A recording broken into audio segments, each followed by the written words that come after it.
Pemirsa, kita bertemu kembali di Indonesia Lawyers Club. Malam ini kita masih tetap mendiskusikan atau menganalisa apa yang terjadi di perpolitikan kita. Walaupun banyak sebetulnya isu yang tiba-tiba muncul. Tiba-tiba ada debat atau statement dari Sekjen PDIP bahwa Jokowi ingin mengambil alih pimpinan PDIP. Selain itu juga ada kasus korupsi timah yang katanya terbesar dalam sejarah korupsi di tanah air. Dan ini tentu saja juga menarik. Tapi bagaimanapun juga yang akan menentukan nasib kita semua ke depan adalah sidang MK yang sekarang makin seru. Namun di balik itu ya angket yang khawatirkan menguap. Karena pernyataan dari Ketua MPR, Mbak Puan Maharani, bahwa belum ada instruksi di partai dia untuk maju ke angket. Sementara partai lain mengatakan lagi menunggu PDIP yang mereka harapkan mengajukan pertama baru mereka ikut. Namun karena sidang MK makin seru, sebab dari Menteri, Kapolri hingga Kepala BIN diminta jadi saksi. Itulah yang kami angkat malam ini. Dan karena itu kita lihat sidang MK yang terakhir. Pertanyaan gitu ya, apakah memang benar bahwa kami itu sudah merasa paling benar? Tidak ada yang sempurna di bawah langit ini, dan itu yang saya pahami dan semua rekan-rekan kami. Apakah kami sudah diaudit? Sudah, kami bisa dipakai. Ada 2 lembaga yang melakukan audit, BRIN telah melakukan audit, dan BSSN telah melakukan technical assessment. Karena cukup lama saya harus nahan fakta ini, mohon maaf yang mulia. Kita tadi 3,5 jam diskusi tentang IT, ternyata hanya satu pertanyaan dari Pak Arief Hidayat yang mengatakan, kalau memang akhirnya yang dipakai adalah manual dan perhitungan berjenjang, ngapain kita ribut-ribut lagi bicara Sirekap? Itu tadi pertanyaan dari Pak Arief Hidayat. Ya, yang dilihat adalah manual dan perhitungan berjenjang. Ngapain kita bahas-bahas lagi tentang Sirekap ini? Ya, sekali lagi saya hormat kepada Bapak Arief Hidayat karena Bapak sudah mengingatkan kami bahwa kami ini adalah sarjana hukum. Dari tadi kita kuliah komputer. Didalilkan. Jadi kan kami mahkamah harus menjawabnya. Jadi bukan jangan dianggap nggak ada manfaatnya juga. Iya. Ya, memperdebatkan di sini kepentingan kami untuk menjawab dalil dari kedua pemohon. Majelis. Ya. Cukup ya. Saya Izin beliau. di slide-nya ahli tadi coba dilihat itu tidak comparable. Slide Sirekap berapa? KPU coba dilihat. Coba Slide dilihat. KPU itu sudah 88%, jaga pemilu cuma 50%. Coba lihat. Coba lihat. Bagaimana Slide kemudian berapa? ahli bisa membandingkan itu sudah comparable? Keahlian apa yang bisa menyatakan kayak gitu? Coba aja. Coba dibuka ininya. Iya, saya jawab aja, saya tahu. No, kita Iya. buka dulu Pak. Iya. Jangan sok tahu Pak. Kita buka Enggak, dulu saya ininya Pak. tahu Supaya karena Pak Bambang, betul sabar. nggak? Yang Sabar. buat slide Ya, saya. betul. Kendalinya dari Pernyataan sini. saya ini. Ke sini semua.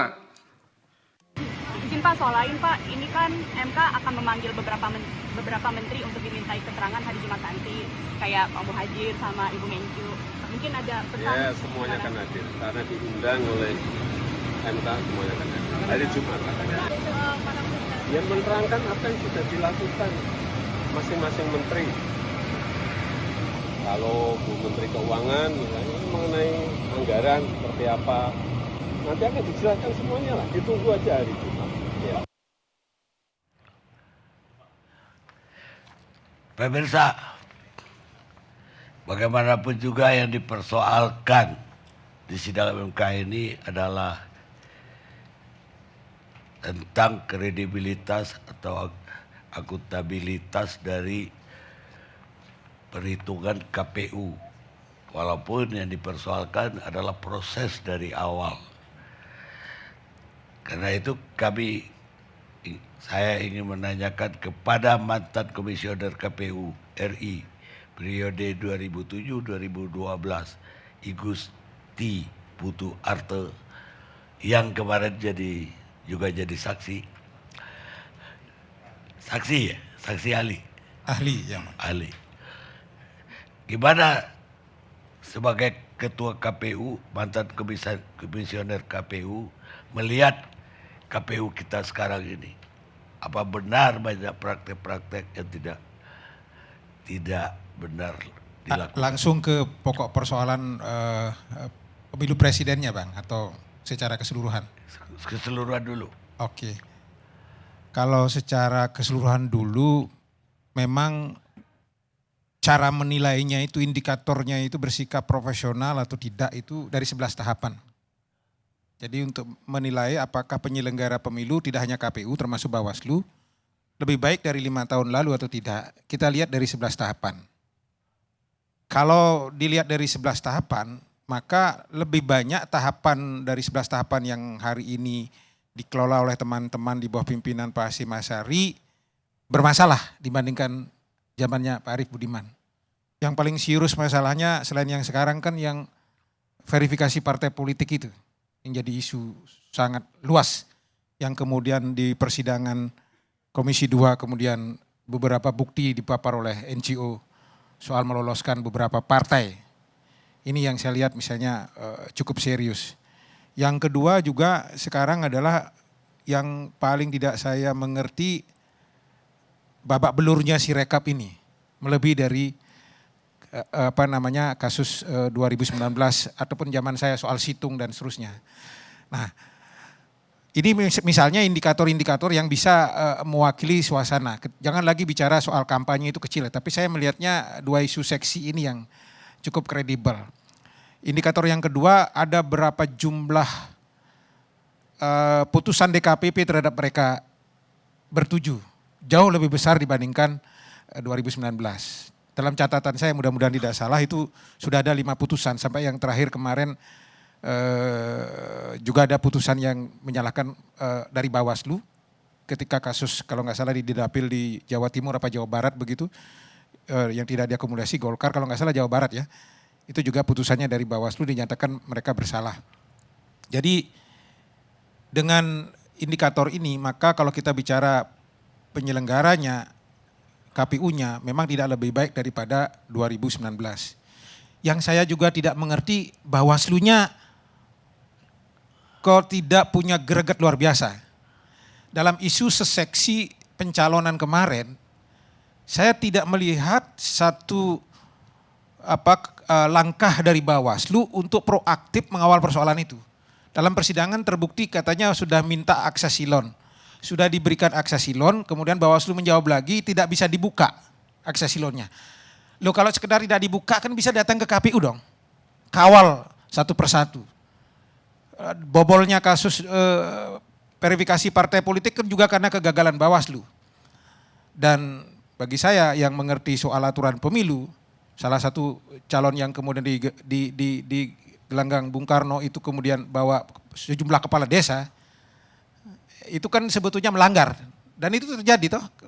DKI Jakarta, Bawaslu DKI Jakarta mengatakan melanggar, tapi Bawaslu pusatnya mengatakan tidak. Apa sebab semua ini, Bang? Nah ini yang jadi concern saya, kenapa saya memutuskan, sebetulnya saya ingin keluar partai dulu ini, kembali sedikit 14 Februari sebetulnya, tapi karena saya diperintahkan oleh partai mengawal suara di KPU, saya menunggu sampai tanggal 20 sebagai rasa hormat saya.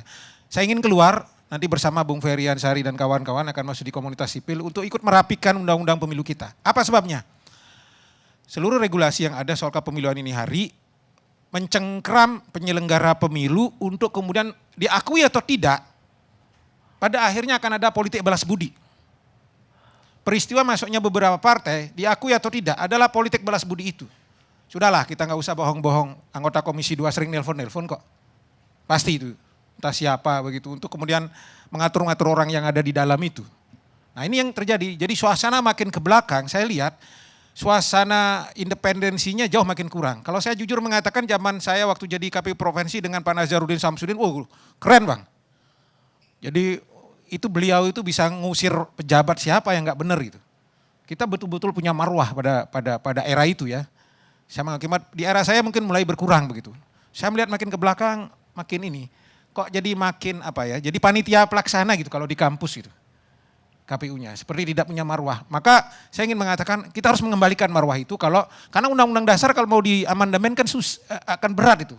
Sudah terkunci di situ mandiri. Katakanlah kita bercerita hari ini misalnya partainya udah kembalikan lagi seperti KPU 99 KPU Parpol dan seterusnya. Kan amandemen Undang-Undang Dasar dulu gitu. Nah ini tidak akan terjadi, maka tugas kita adalah memastikan 5 tahun ke depan bagaimana caranya KPU kita betul-betul punya marwah, orangnya, sistem seleksinya. Di kepala saya tadi saya sudah diskusi dengan Bang Ferry, ayo kita bareng-bareng kita gugat ini undang-undang ini untuk memastikan independensi KPU dan penyelenggara pemilu lebih bagus. Itu yang pertama ketika bicara soal penyelenggaraan dan penyelenggaranya.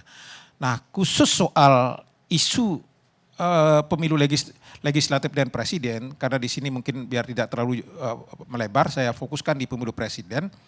Maka saya melihat ada 2 isu seksi yang berkaitan dengan penyelenggaraan pemilu, yaitu soal Sirekap dan soal, bagi saya, soal proses pencalonan Gibran. Nah, tadi soal Sirekap, yang paling aktual Sirekap, yang ada di persidangan tadi itu, soal KPU, ada yang tidak terungkap Bang. Jadi bahkan Pak Arief Hidayat selaku Hakim Mahkamah Konstitusi juga punya statement yang salah yang saya tidak dengar. Kalau memang perhitungan manual yang menentukan, ngapain kita ngomongin Sirekap? Oh salah besar. Peraturan KPU nomor 5 tahun 2024 jelas menjelaskan bahwa Sirekap itu bukan sekadar alat bantu tapi mekanisme resmi. Jadi prakteknya di lapangan gini Bang. Ini PPK nih, rekap. Kalau dia mau merekap hasil di TPS, meng-cross check, maka di lapangan itu kan yang kemudian kita bisa akses itu C1 plano itu sudah ditembak-tembak dulu, sudah difoto-foto, masuklah dia terkompilasi dalam Sirekap. Nanti begitu di kecamatan, begitu dia pleno, ketua PPK-nya buka Sirekap. Nah gitu ya. Buka Sirekap, dicocokkan Sirekapnya dengan C1 segala macam. Nanti di kabupaten juga sama. Jadi ini bukan alat bantu lagi, dia memang membantu, tetapi ketika nanti dia menjadi formulir manual, itu ngeprintnya dari data ini Bang. Nah ini nyata, saya kebetulan di internal partai kemarin itu menangani 2 orang. Praktek jahatnya gimana? Kalau di kecamatan nih. C1 benar. Begitu kemudian ditampilkan di Sirekap, C1 10. Oke, cocok. Nanti kan ada akumulasi angka dia. Dari seluruh TPS, apalagi Cawang banyak sekali itu. Sampai 250 TPS, ketemulah satu calon. Misalnya kalau kita bicara caleg ini dulu, pemilu presiden, dapat suara 2.500. Masing-masing orang ketika per TPS cocok dia. Tapi begitu dimunculkan dalam bentuk akumulasi angka jumlah total 2.500 itu bisa jadi 3.000 Bang. Karena apa? Karena yang jahat itu yang pegang akses operatornya orang di dalam. Dan ini terjadi di beberapa kasus yang saya tangani sekarang. Yang jahat itu dia yang ubah itu angka itu. Ini kalau orang nggak ngeh kan lewat ini barang. Maka inilah yang terjadi dalam sekarang ini yang akan ditangani MK maupun Mahkamah Partai kasus-kasus internal karena diubahnya di situ. Nah, saya khawatirnya pemilu presiden itu saksi segala macam nggak ada urusan itu sama siapa yang menang makalah, loh. Jadi ikatan emosionalnya agak rendah. Saya belum mendapatkan data, tapi kalau pemilu legislatif saya berani mengatakan ada banyak data soal itu. Jangan sampai di pemilu presiden karena akumulasi ikatan emosional sangat rendah punya potensi terjadi seperti itu. Harusnya pasangan calon 1, 2, 3, saya tidak mengatakan siapa yang dirugikan, semua bisa dirugikan tergantung basisnya. Harusnya dapat 1.000, dia ubah jadi 1.200, orang nggak. Karena muncul misalnya, ini poin yang pertama ketika bicara soal Sirekap. Jadi Sirekap itu, maka statement saya terbukti, kemarin kan sempat di take down itu. Kenapa dia di take down? Kalau dia manual, kan harusnya jalan terus. Kenapa harus di take down? Ya karena dia alat utama. Makanya dia berhenti otomatis begitu di take down karena nggak punya data untuk diplenukan di kecamatan. Itu yang pertama. Yang kedua, ketika berbicara soal persyaratan calon presiden. Saya sejak putusan MK 90 keluar itu sebetulnya pikiran saya sudah agak galau. Aduh, dari beberapa talkshow di beberapa TV, saya sudah, aduh ini gawat ini. Pasti rame ini. Karena saya sudah melihat kecenderungan sebagai mantan KPU, ini nggak bisa dieksekusi. Tapi suasana politiknya sangat kental. Jadi waktu itu saya tidak memperdebatkan bagaimana proses yang gaduh di MK itu sampai 90, tapi itu persoalan lain. Tapi persoalan yang sebagai mantan komisioner yang saya kira, ini putusan 90 harus dieksekusi, ada persoalan politik di situ. Sebagai komisioner waktu saya membaca, enggak bisa ini. Gimana barang ini dieksekusi? Karena saya tahu timetable-nya gitu. Diputuskan tanggal 16, sedangkan pendaftaran ditutup tanggal 25, enggak bisa ini. Jadi yang harus saya luruskan poin pertama. Ini kan orang berangkatnya selalu yang praktisi hukum, putusan MK berlaku sejak tanggal ditetapkan. Dia lupa baca pasal 47 Undang-Undang MK. Putusan MK mempunyai kekuatan hukum tetap, itu rumusannya Bang, sejak diucapkan. Dia mempunyai kekuatan hukum tetap, iya. Tapi bagaimana kemudian mengeksekusi kekuatan tetap itu agar dia punya nilai praksis di lapangan, maka undang-undangnya yang ngatur. Apa bunyi undang-undangnya? Masuklah di undang-undang pemilu. Jadi anggaplah sudah ini pasal 169 huruf Q ini sekarang sudah berubah dia sesuai dengan putusan MK. Karena setara dengan undang-undang toh Bang. Nah maka muncullah dia pasal 231. Apa 231 ayat 4? Semua yang kaitannya dengan regulasi tata cara pendaftaran segala macam diatur dengan peraturan KPU. Ini poinnya pertama, bungkusan rumusannya. Jadi nggak bisa langsung ujuk-ujuk masuk keputusan KPU 1378 dicantolkan di situ bahwa berumur 40 tahun atau sedang dalam kurung pernah menduduki jabatan politik termasuk dengan pemilihan kepala daerah. Nah, kenapa saya kira saya agak curiga by order ini? Karena begitu kita periksa undang-undang peraturan KPU nomor 23, saya periksa kemudian juknisnya, nggak ada itu breakdown. Itu kalau orang benar kerja di KPU, maka rumusan pasal ini punya tafsir banyak sekali Bang. Apa yang dimaksud dengan dan sedang, apa yang dimaksud dengan pemilihan umum, DPR, apa yang dimaksud dengan kepala daerah, itu harus di breakdown semua teknisnya. Oh kalau dia di bawah 40 tapi dia kepala daerah gimana aturannya? Oh izin presiden gitu misalnya. Kalau dia misalnya anggota DPRD, izin siapa? Ini makanya karena saya mantan KPU nggak bisa ini, nggak bisa cepat ini. Nah itu kemudian gara-gara itulah saya katakan keputusan KPU 1378 ini dia seperti, mohon maaf ya, anak haram ini yang dipaksakan ibu kandungnya itu peraturan KPU 19. Kenapa dia anak haram? Kontennya mengadopsi 90. Tapi induknya, ibu kandungnya, dia masih bicara 169 sebelum putusan MK. Masih bicara itu. Lalu muncullah konsideran untuk mengkonekkan ini, menindaklanjuti putusan peraturan KPU nomor 19. Nah, yang benar bagaimana Bang? Ya, yang benar bagaimana? Ini yang salah di KPU kemarin. Peraturan 19 muncul, kita jangan bicara MK dulu. Pengumumannya kapan? Tanggal 16. Maka 7 hari sebelum pengumuman, tanggal 9 Oktober, itu harus ada keputusan KPU 1378 itu yang mengatur soal langkah-langkah verifikasi untuk sebelum MK keluar. Nah, setelah itu pendaftaran. Muncul putusan MK 90. KPU sudah benar. Lalu dia melakukan apa yang disebut dengan rapat-rapat perancangan peraturan. Lalu dia melakukan konsultasi. Lalu dia melakukan harmonisasi. Lalu dia minta legalisasi Kementerian Hukum dan sudah benar ini langkah ini. Di kamar sebelah ini dia sudah benar lakukan. Muncullah tanggal 3 November kemudian peraturan KPU nomor 23. Nah, setelah muncul peraturan KPU nomor 23, ya maka SK keputusan KPU 1378 itu harusnya muncul satu paket di peraturan KPU 23, petunjuk pelaksanaan dari peraturan KPU 23. Nah, dia mungkin tanggal 4 lah, tanggal berapa dia keluar. Artinya apa? Ketika Gibran daftar, maka belum ada ininya, payung hukumnya. Masuk nih tanggal 25. Masuk. Maka menurut keputusan KPU 1378 itu di bab 4 tata cara pendaftaran dan seterusnya masuk cek, tek, lengkap, tidak lengkap, diberikan berkas tanda terima berita acara. Betul itu. Bab huruf D, angka 2-nya mengatakan itu, berita acara. Jadi salah juga orang yang mengatakan kalau tidak berikan acara. Tapi yang salah di situ adalah berita acara Prabowo Gibran ini diberikan tanggal 27. Nah itu yang salah. Ini karena KPU nggak profesional aja gitu. Dia lupa bahwa angka 4 dari bab 4 huruf D angka 4 itu ada bunyi begini. Untuk persyaratan kesehatan jasmani dan rohani dikecualikan. Gitu. Jadi dia akan nunggu pemeriksaan kesehatan dulu nih. Maksudnya biar sekalian aja. Nah dia kecualikan. Nah, harusnya kasih. Nah setelah itu Gibran memang belum boleh ditolak. Masuk dulu. Gibran masuk, semua masuk. Barulah diverifikasi. Belum boleh cek kesehatan. Belum boleh. Jadi kalau Gibran dinyatakan belum memenuhi syarat, belum boleh cek kesehatan. Jadi cek nih, karena dia ada data kesehatan tanggal 26, berarti tanggal 25 itu atau 26 pagi harus dieksekusi. Oh ternyata menurut peraturan nomor 19, ini belum memenuhi syarat nih, masih 40 tahun. Apa langkahnya? Perbaikan dokumen, semua kembalikan lagi.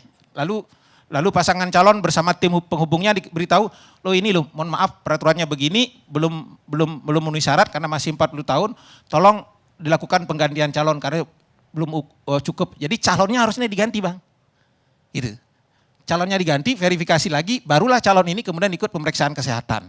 Nah ini kira-kira langkah-langkahnya. Sehingga pada waktu penetapan kemarin, jadi poin yang mau saya katakan adalah dari sisi undang-undang, dari sisi peraturan KPU dan keputusan KPU dengan segala rasa hormat saya katakan bahwa Mas Gibran Raka Buming Raka memang belum memenuhi syarat sebagai calon wakil presiden menurut regulasi yang ada. Itu. Poinnya di situ Bang.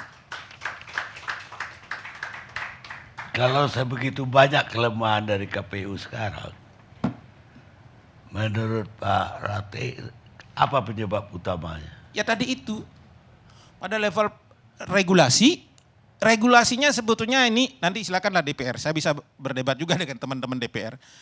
Membuat kita punya hutang budi Bang. Jadi kalau anggota KPU itu kemudian dipilih melalui fit and proper test di DPR, sudahlah nggak usah kita bohong. Pasti ada politik balas budi. Saya sendiri pengalaman kok. Beberapa partai saya tidak sebut partainya gitu, nelpon, bagaimana ini sudah dipilih segala macam gitu ya. Itu kan satu bisa jadi satu contoh ya. Tapi kan yang kita alamin kemarin itu adalah bahwa KPU ya mulai dari pusat sampai ke provinsi, sampai ke daerah, sampai PPS, itu ditervensi oleh instrumen negara Pak. Dan ya, itu di banyak tempat kita temuin. Jadi nanti itu soal lain juga. Ya, saya sepakat juga soal itu. Iya makanya, gitu loh. Jadi mana yang lebih menakutkan? Kalau cuma telepon saja saya kira nggak cukup menakutkan. Nah yang saya agak berbeda Bung Deddy. Saya kasih contoh kalau bosnya di atas ini contohnya kan kejadian kemarin verifikasi partai. Kalau bosnya ini ditelepon sama orang besar di Jakarta, saya tidak tahu apakah dari mana gitu, lolosin ini, apa yang terjadi? Di bawah anak buahnya diinstruksikan, terjadilah di Sulawesi Utara, terjadilah kemudian di beberapa daerah. Tapi itu akan sangat kasuistik, tidak akan sistematis dan masif. Kenapa? Karena semua partai pasti mengawasi proses pileg. Nanti kita bisa berbeda pendapat soal itu, tapi poin yang saya katakan bahwa prosedur di level undang-undang soal rekrutmen KPU ini yang harus kita rapikan Bang. Harus ada satu sistem yang menjamin mereka kemudian tidak terikat pada hutang budi kepada siapapun. Hanya hutang budi kepada negara yang memilih mereka. Dan tidak takut pada siapapun Pak. Dan tidak takut pada siapapun. Iya dong, kredibel gitu loh.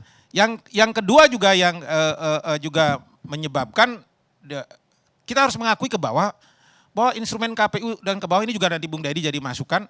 Dia memang berjenjang ke bawah. Tapi mohon maaf, kalau teman-teman partai kepala desa kemudian yang mengijon KPPS, mereka takutnya kepada kepala desa, mereka takutnya PPK kepada camat. Jadi infrastruktur KPU yang berjenjang ke bawah itu sebetulnya terputus di bawah. Dia nggak bisa handle dari atas itu. Dia hanya berhenti di tingkat kabupaten. KPPS sejak awal kita harus terbuka. Itu teman-teman partai kan rame-rame mau masukin orang menjadi KPPS. Mungkin tidak niatnya curang, tapi biar bisa ada yang ngawasi suaranya dia. Lalu kepala desa juga diperintah oleh bupati segala macam, awasi itu, PPS segala macam. Sehingga penyelenggara di bawah ini lebih takut kepada kepala desanya, lebih takut kepada camatnya daripada KPU kabupatennya. Itulah yang kemudian praktek-praktek yang terjadi. Artinya apa dari sisi regulasi? Belum ketika bicara soal sikap mental, hasil rekrutmen. Kalau kemudian ya mohon maaf tidak teruji betul misalnya, nyalinya tidak teruji, kemudian komitmen untuk berani tidak menghindari tekanan politik apapun begitu. Jadi pengalaman kita ya agak berat. Memang harus ada diskusi panjang soal ini dan eksplorasi habis-habisan agar kita selamatkan lembaga KPU dan Bawaslu di semua tingkatan ini untuk kemudian memastikan bahwa 2029 nanti seluruh kekisruhan hari ini tidak harus terjadi lagi begitu.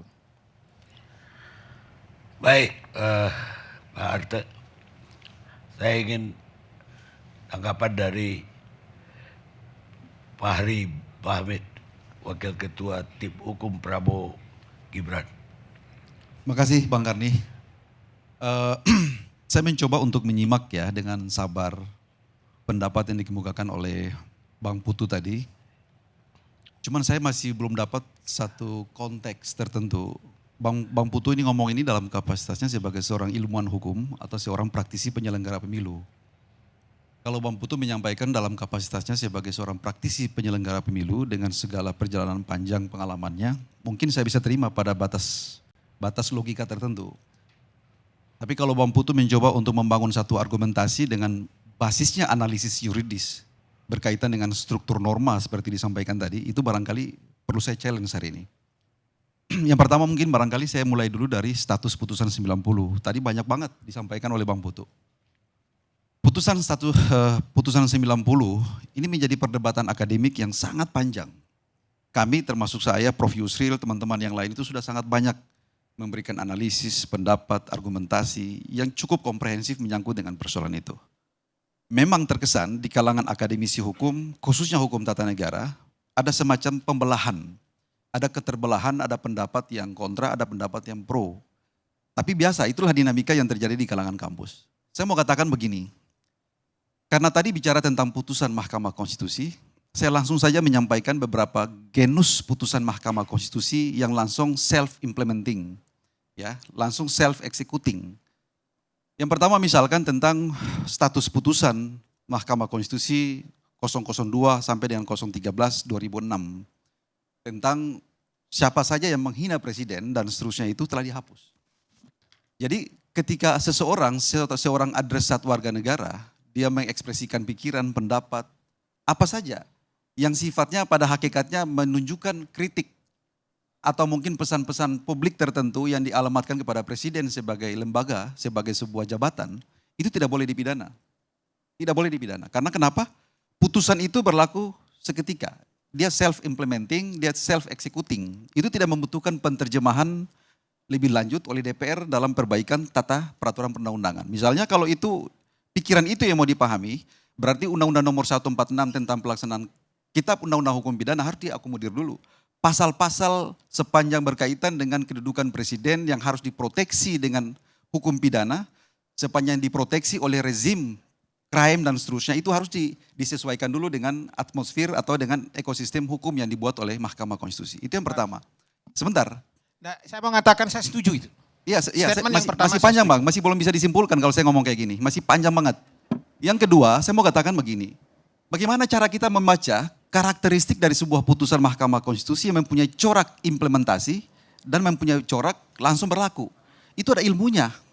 Nggak bisa kita membaca semua putusan Mahkamah Konstitusi itu dengan salah satu perspektif yang general seperti itu.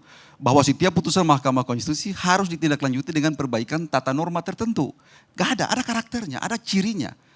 Nah cirinya itu yang bisa dibaca barangkali adalah orang-orang yang mempelajari, mendalami hukum konstitusi dan hukum tata negara. Tentang bagaimana, kapan, dalam situasi apa putusan itu langsung existing, dalam situasi mana putusan itu membutuhkan penterjemahan melalui satu perubahan politik hukum tertentu. Itu sangat berbeda dan itu membutuhkan kehati-hatian yang paling tinggi. Saya ambil contoh, undang-undang tentang keimigrasian. Pada saat itu yang menguji itu adalah Profesor Yusril. Undang-undang keimigrasian karena kenapa? Pada waktu itu ada tafsir yang sangat luas yang bisa dilakukan oleh penyelenggara negara, dalam hal ini adalah keimigrasian, untuk orang itu bisa dicekal berkali-kali. Kan undang-undang cuma bilang dicekal setiap 6 bulan. 6 bulan ini tanpa harus berhenti, kapan 6 bulan itu? Jadi orang bisa main-main saja. 6 bulan setelah itu diperpanjang lagi. Akhirnya bertahun-tahun status pencekalan orang itu tanpa henti. Akhirnya Mahkamah Konstitusi memberikan batasan bahwa orang bisa dicekal ke luar negeri cuma 2 kali 6 bulan. Itu strict, langsung self-executing, self-implementing. Tidak membutuhkan penerjemahan oleh DPR dalam rangka perubahan undang-undang untuk menyesuaikan Undang-Undang 12 tentang imigrasi terhadap pencekalan itu. Boleh dicek sekarang DPR pernah rubah nggak undang-undang itu? Enggak. Nah, Sebentar Bang. mumpung di sana biar sekalian aja dibahas. Posisi Undang-Undang Pemilu 231 ayat 4, Bang. Dengar dulu, saya ngomong dulu. Ini masih, kalau debat parsial seperti ini, abang nggak ngerti cara berpikir hukum seperti apa. Nah, kita kembali kepada putusan yang paling terkini lah. Saya mengajak abang untuk harus berpikir tentang misalnya Undang-Undang Cipta Kerja. Itu coraknya berbeda. Karena kenapa materi muatan norma tertentu di dalam Undang-Undang 11 2020 tentang Cipta Kerja itu membentukkan penerjemahan lebih lanjut karena berimplikasi kepada perbaikan tata norma, perbaikan adaptasi daripada norma itu karena mempunyai implikasi kepada pihak-pihak atau adresat hukum tertentu yang telah melaksanakan norma itu. Sehingga Mahkamah Konstitusi memberikan space waktu. 2 tahun Anda harus melakukan perbaikan. Jika tidak melakukan perbaikan dalam waktu 2 tahun, undang-undang ini dinyatakan inkonstitusional secara permanen. Itu coraknya seperti itu. Sekarang pertanyaan hukumnya adalah bagaimana dengan status putusan 90? Putusan 90, Mahkamah Konstitusi sama sekali tidak pernah memberikan mandat konstitusional secara ekspresif verbis kepada organ konstitusional seperti KPU. Hai KPU, Anda diperintahkan dalam rangka untuk mengimplementasikan ketentuan pasal 169.Q yang sepanjang berkaitan dengan batas usia minimum calon presiden dan wakil presiden, harus dilakukan pengubahan terhadap perangkat-perangkat aturan derivatif di bawahnya. Itu enggak ada seperti itu. Satu, cara pemahamannya seperti itu. Yang kedua, corak daripada pemahaman itu, corak dan karakter daripada bagaimana menafsirkan norma itu cuma hanya sepanjang menyangkut dengan usia. Usia itu pertanyaannya adalah itu mandat hukum, mandat regulasi KPU atau mandat regulasi undang-undang. Norma untuk semua jabatan-jabatan publik itu mandatnya adalah materi muatan undang-undang, bukan materi muatan peraturan regulatif atau peraturan teknis. Sekarang pertanyaannya, antara status daripada Undang-Undang 7 2017 dengan PKPU 19 2023, ini materi muatannya apa? Kalau saya berpendapat sebagai seorang ilmuwan hukum tata negara, norma yang diatur di dalam peraturan KPU nomor 19 2023 adalah norma yang sifatnya teknis administratif. Ada bagian-bagian yang secara harus di-arrange misalnya dengan ada manajemen penyelenggaraan. Ada juga materi muatan yang sifatnya disadur langsung dari konstitusi, dari undang-undang. Misalnya menyangkut dengan syarat usia. Syarat usia itu tidak diatur oleh KPU. Syarat usia itu strict law, diatur dalam undang-undang pemilu.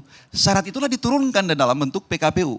Sekarang pertanyaan hukumnya, di mana konsekuensi sebagai satu tata regulasi kita yang benar, dengan mendasarkan kepada Undang-Undang 12 2011 tentang pembentukan peraturan perundang-undangan, bahwa norma materi muatan yang seperti itu membutuhkan satu tindakan tertentu untuk melakukan pengubahan atau penyesuaian terhadap norma yang ada di atasnya.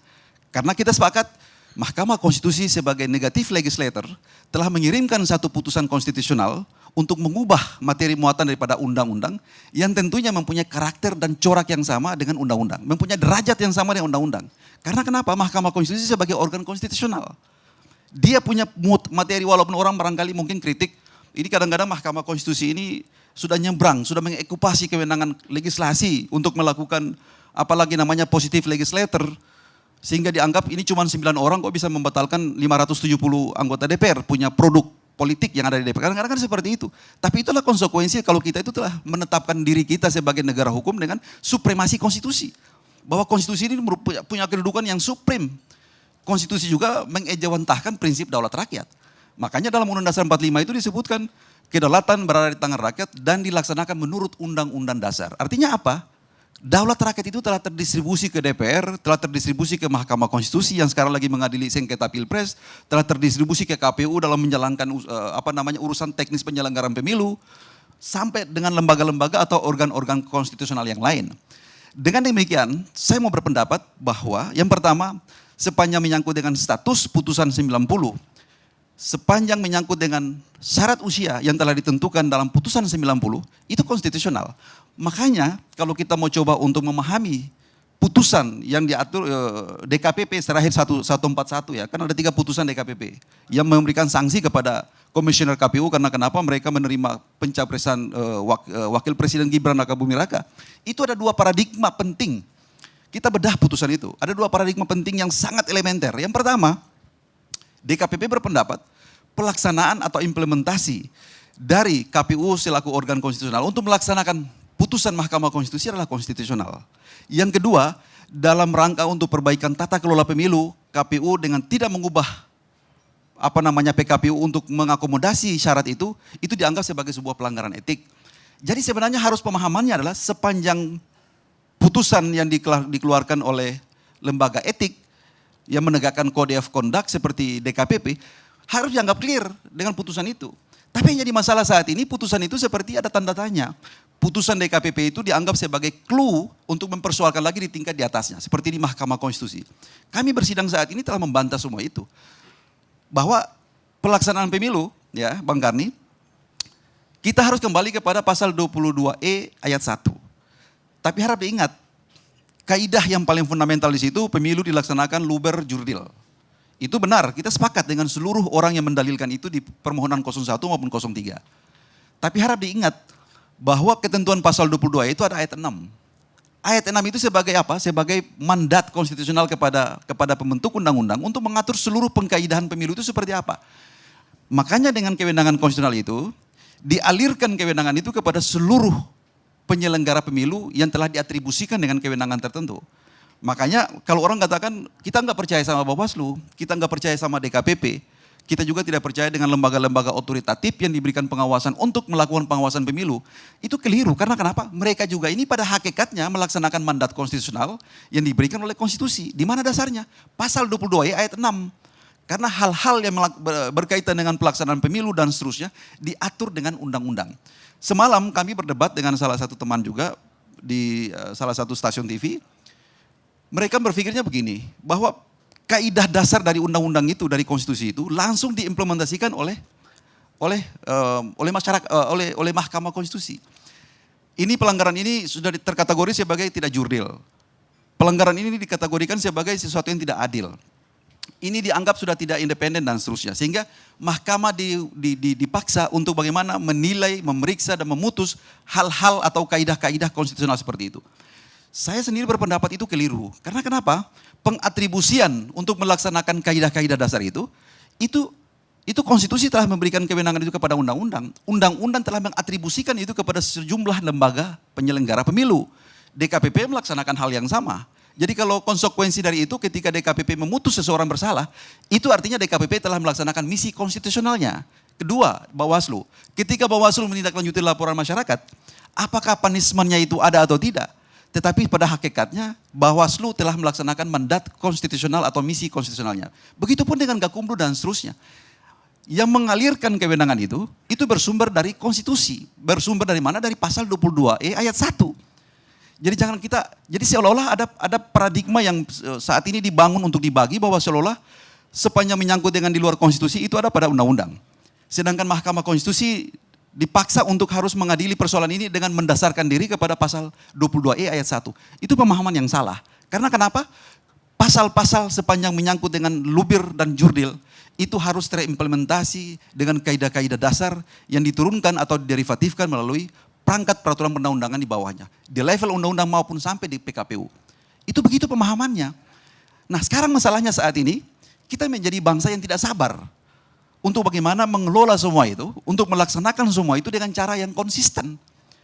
Saya mengambil contoh, tidak bermaksud untuk menyatir kepada apa yang telah dimohonkan dan diperdebatkan di Mahkamah Konstitusi. Bang Karni, kami sudah sidang hampir 1 minggu ini di Mahkamah Konstitusi.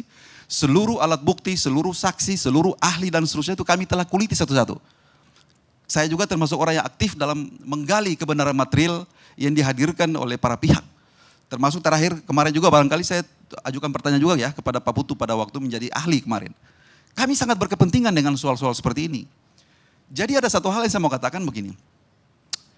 Misalnya tentang status putusan 90. Saya kembali lagi ke situ. Status putusan 90 ketika KPU telah mengeluarkan keputusan yang tadi diistilahkan oleh Pak Karni tadi ada anak tiri, anak haram atau ibu tiri dan seterusnya. model untuk merespons instrumen hukum seperti itu kadang-kadang juga ada kelirunya. Kalau sudah berupa payung hukum, keputusan itu kalau sudah diberikan mantel hukum berupa keputusan, produknya adalah basicking. Tinggal kita melihat irisannya kemana. Apakah irisannya ini masih berkaitan dengan pentahapan, atau proses, atau seperti apa. Ada model penyikapannya. Sampai dengan sekarang itu saya tidak pernah melihat bahwa produk putusan tata usaha negara yang men-challenge dan membatalkan keputusan KPU atau mantel hukum yang berupa keputusan KPU. Sebagai eksistensi legalitas daripada seorang calon wakil presiden pada saat berkontestasi menjadi cawapres. Itu yang pertama. Yang kedua, para pihak. Makanya Bang Hotman Paris itu mungkin pada situasi tertentu saya berpikir ada benarnya juga. Kalau beliau katakan misalnya omon-omon dan seterusnya, pada saat itu ada semacam pengakuan diam-diam. Nah sekarang kita berempat orang nih sudah dinyatakan atau 3 orang dinyatakan sebagai kontestan. Yang siap berkontestasi di alam demokrasi yang terbuka dan partisipatoris seperti itu.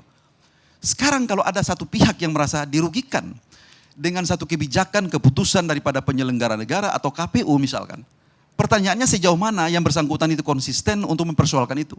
Kalau misalnya dianggap bahwa nanti kontestasi ini akan menghasilkan satu produk yang akan tidak sehat. Atau satu produk yang nantinya dinilai sesuatu yang akan bermasalah di kemudian hari. Tidak pernah menggunakan instrumen untuk menyikapi itu. Sehingga dengan demikian kontestasi diikutkan dengan satu harapan atau ekspektasi kita ikut saja siapa tahu kita yang menang. Makanya banyak narasi yang kita kembangkan atau kita balik bertanya. Atau sebaliknya kekuasaan tidak dulu, Bang. sejahat. Antar dulu. Misalnya begini. Gitu loh. Makanya bisa supaya menang, bisa juga berharap ada moralitas yang masih terjaga. Oke, setuju. Ya, makanya saya bilang begini. Kemarin kita bertanya begini. Bagaimana kalau nanti? Ya, bagaimana kalau nanti salah satu pihak di luar 02 itu yang menang? Apakah produk yang dianggap bermasalah atau election fraud seperti ini berpotensi dipersoalkan di Mahkamah Konstitusi? Kami sangat menyaksikan itu. Itu tidak mungkin dilaksanakan. Terima kasih. Baik.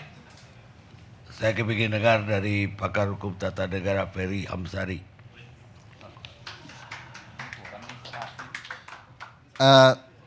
Terima kasih Pak Dato. Saya ingin mulai dengan pandangan Zedblik dan Lewitsky yang bicara soal how demokrasi dies. Ya. Dia menceritakan bahwa demokrasi itu mati karena pemimpin yang dipilih secara demokratis.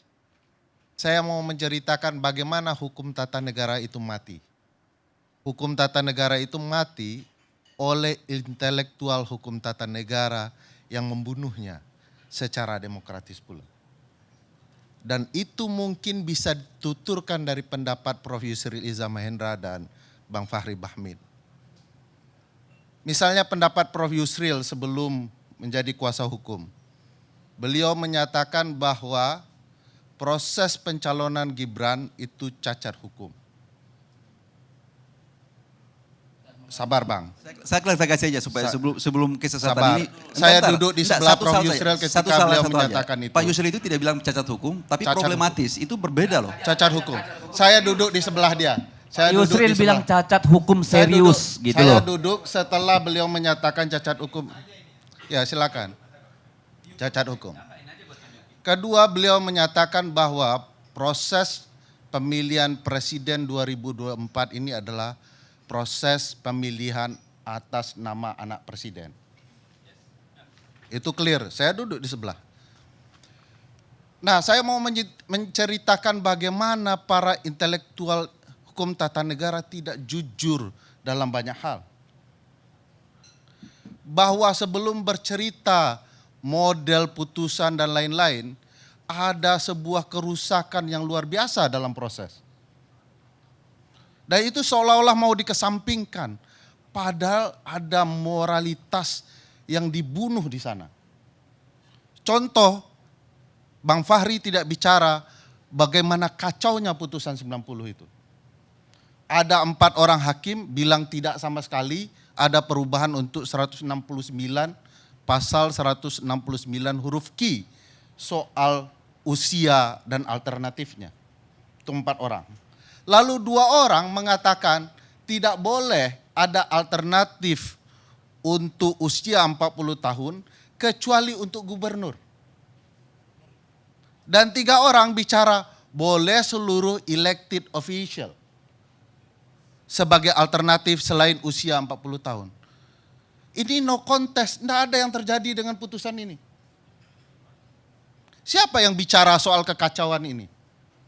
Mungkinkah Ketua Mahkamah Konstitusi yang lama dipanggil untuk menceritakan apa yang terjadi terkait putusan 90 ini ketika dia mendaftarkan di hari libur perkara ini? Siapa yang hendak bicara ini? Siapa yang mau terbuka soal ini? Di sidang MK sendiri.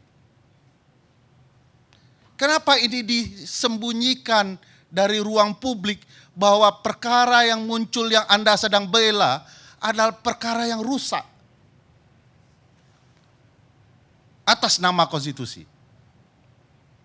Jadi bagi saya perkara ini sudahlah, kita semua sudah tahu bahwa pelaku utamanya, intelektual dadernya adalah Presiden Republik Indonesia yang sedang mengacaukan seluruh sistem dan subsistem hukum tata negara yang ada.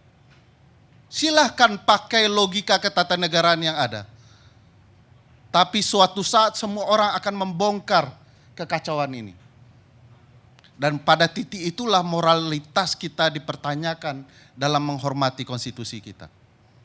Saya mau ceritakan betapa kacaunya ini, termasuk kemudian di dalam perkara yang ada di Mahkamah Konstitusi, Bang Karni. Contoh, tadi pagi hingga siang kita bercerita soal Sirekap panjang sekali. 4 jam lebih saya pikir ya Bang Farid.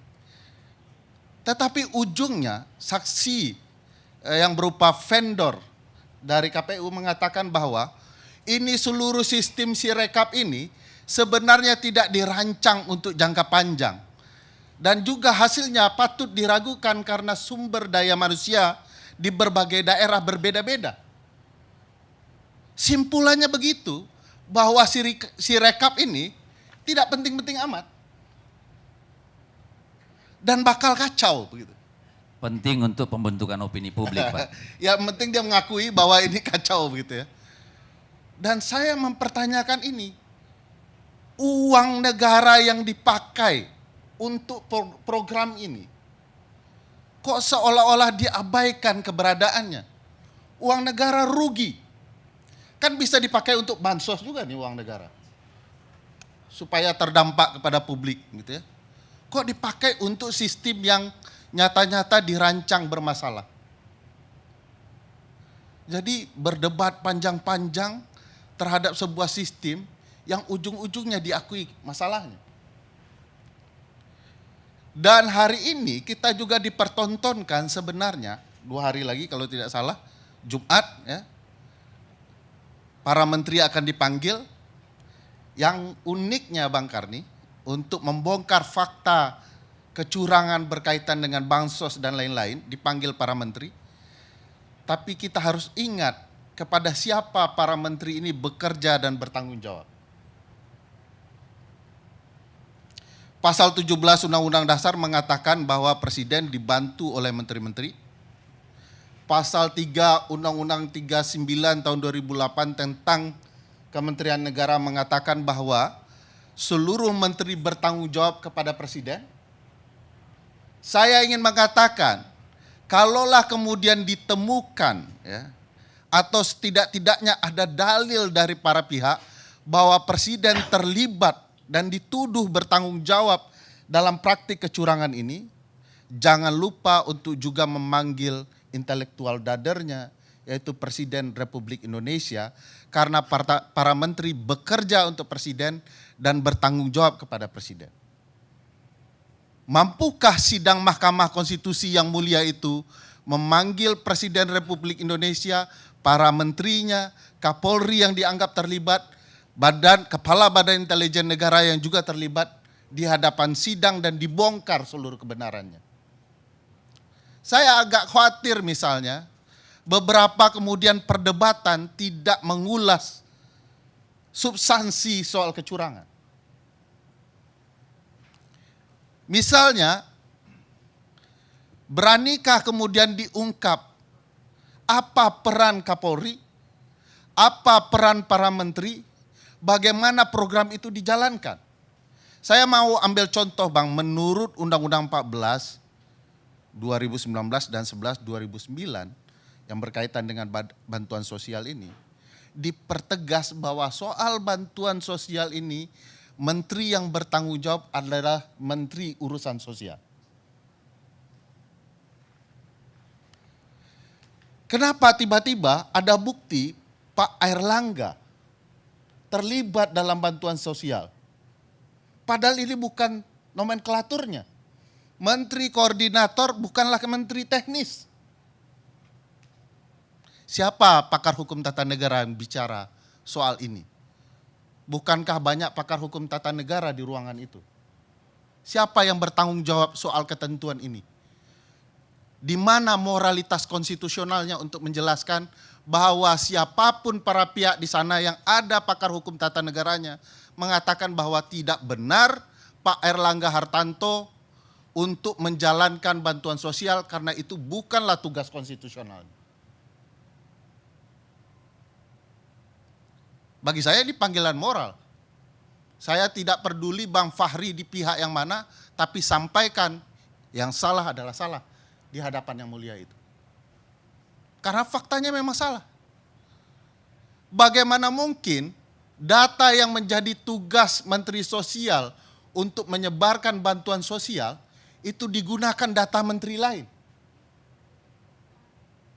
Padahal eksplisit di dalam undang-undang, baik soal bantuan sosial maupun undang-undang Kementerian Negara soal tugas-tugas masing-masing. Nah, ini panggilan nih untuk kesempatan besar bagi intelektual hukum tata negara yang juga mungkin para kuasa hukum. Jangan-jangan ada yang disampaikan untuk memenangkan pertandingan, tapi lupa menyampaikan untuk melindungi konstitusi itu sendiri. Saya agak khawatir dengan persidangan-persidangan seperti ini. Oleh karena itu, menurut saya, kalau hari Jumat besok para menteri dipanggil, ini harus dianggap seperti strategi makan bubur panas dari pinggir. Menterinya dulu dipanggil, dipertanyakan gitu ya. Dan kemudian baru di tengahnya yaitu presiden itu sendiri untuk dipanggil. Soal berani tidak berani atau kemudian ini akan menimbulkan keributan baru itu soal lain. Tapi kita tahu semua tudingan Capres 01 dan 03 mengarah kepada presiden yang terlibat dalam cawe-cawe ini. Mungkinkah Hakim MK mengambil alih seperti kemarin? Saya yang akan mengambil alih pemanggilan Presiden Republik Indonesia seperti para menteri, dari hak Anda menjadi hak kami para hakim untuk kemudian menghadirkan presiden. Waktunya keburu habis, Pak. Ya, waktunya 14 hari tetapi yang pokoknya yang dipanggil. Jangan 14 hari muter-muter ya, sirekap sampai 4 jam lebih tanpa kemudian kita jelas apakah itu berkaitan dengan dalil dari para pemohon atau tidak. Saya juga ingin mengatakan Bang Karni bahwa ini soal yang disampaikan Bang Putu, bahwa undang-undang pemilu, undang-undang partai politik bermasalah, sudah kami kemukakan jauh hari. Bahwa ini rentan sekali dipermainkan oleh banyak pihak, termasuk oleh peserta. Jadi seolah-olah yang kita lihat sekarang dalam pemilu kita ini adalah peserta dalam pertandingan sepak bola menunjuk siapa wasitnya. Sehingga kalau kemudian ada wasit yang berpihak, semua marah. Kenapa wasit ini berpihak? Di luar ekspektasi kita. Dan itulah yang terjadi di KPU. Kalau Bang Karni lihat, mungkin Bang Karni akan tertawa. Saya jujur saja tertawa. Bang Fahri mungkin juga tertawa ya. Ada penyelenggara pemilu, sewa kuasa hukum, tapi kuasa hukumnya tidak pernah bicara. Berapa banyak uang negara untuk kuasa hukum itu Bang Karni? Untuk apa ini semua? Kalau memang penyelenggara yang akan bicara dari awal hingga akhir, gak usah sewa kuasa hukum. Kalau memang bicara soal mereka memahami yang terjadi. Saya agak khawatir bahwa penyelenggara pemilu merasa ya, kalau mereka mengungkapkan berbagai hal kepada kuasa hukumnya, malah rahasia dapurnya yang ketahuan dan mungkin akan keluar di dalam persidangan. Nah, ini problematika yang terjadi di sidang-sidang MK yang menurut saya semua lebih banyak dramanya daripada mengungkap kebenarannya. Hari ini tidak ada di dalam persidangan ini Bang Karni soal mandirinya penyelenggara pemilu. Padahal di dalam kekacauan verifikasi faktual, Bang Putu ingat, itu terekam di sidang Komisi 2, Bang. Bagaimana penyelenggara pemilu mengatur kecurangan di seluruh Indonesia, dari pusat hingga daerah. Itu tidak dibicarakan dalam forum sidang ini, padahal itu sangat esensial. Pemilu tidak akan pernah baik kalau penyelenggaranya sudah ternoda dari awal. Itu tergantung pemohon, Bang. Iya. Jadi kan irama kita ini kan mengikuti pemohon aja. Ya, makanya saya bilang, tadi Bang Fahri kan mengaku bahwa ada dirinya sebagai intelektual hukum tata negara, tapi ada juga kuasa hukumnya begitu ya. Nah, kapan intelektual hukum tata negara ini terpanggil untuk membicarakan kebenaran di ruang sidang itu? Saya berharap memanggil para pihak-pihak yang bisa mengungkapkan bahwa penyelenggara pemilu kita itu sudah terlibat kecurangan dari awal, dari pusat hingga daerah. Bahkan harus dipanggil juga Komisi 2, mohon maaf Bang. Karena Komisi 2 terlibat menyembunyikan fakta kecurangan itu. Begitu Bang Hadar Nafis Gumai, mantan Ketua KPU, mengungkap telah terjadi perbincangan untuk melakukan kecurangan dari pusat hingga daerah, ditutup oleh Komisi 2 itu barang. Wartawan dari beberapa media yang meliput kecurangan itu telah menayangkan perbincangan curang antara sekretariat KPU pusat hingga daerah dengan para komisioner di daerah juga dipanggil. Supaya publik tahu seberapa buruk pemilu kita ini. Pemilu kita ini buruk bukan karena dirty vote, tapi memang sudah buruk dari asalnya. Nah, sayang para intelektual hukum tata negara yang ada di ruangan itu seolah berdebat hal-hal yang tidak perlu dan tidak esensial untuk memperlihatkan betapa hebat kemampuan hukum tata negaranya. Padahal harusnya Bang Fahri kan harus nyinggung ke Bang Hotman Paris, Bang, bukan begini teknik hukum acara di MK. Hal yang sepele tidak diingatkan oleh Bang Fahri. Padahal kacau sekali apa yang dipertontonkan itu. Kalau kita sedang bersidang di MK, salah sedikit dalam hukum acara pasti sudah ditegur hakim tuh. Nah, ini yang pengacara-pengacara, mohon maaf bahasanya pengacara mewah dalam takaran beracara kita, mereka tidak terbiasa beracara di Mahkamah Konstitusi. Sehingga kemudian terjadilah gimmick-gimmick yang rasanya tidak perlu. Yang tugas Bang Fahri mengingatkan sebelum masuk sidang. Jadi kayak kasus entertainment. Bang Fahri harus ingatkan, bukan begitu bro hukum acaranya. Dan itu menurut saya menyita waktu kita mengungkap kebenaran betapa rusaknya pemilu kita kali ini. Begitu Bang Karni, makasih. Pemirsa, kita rehat dulu sejenak.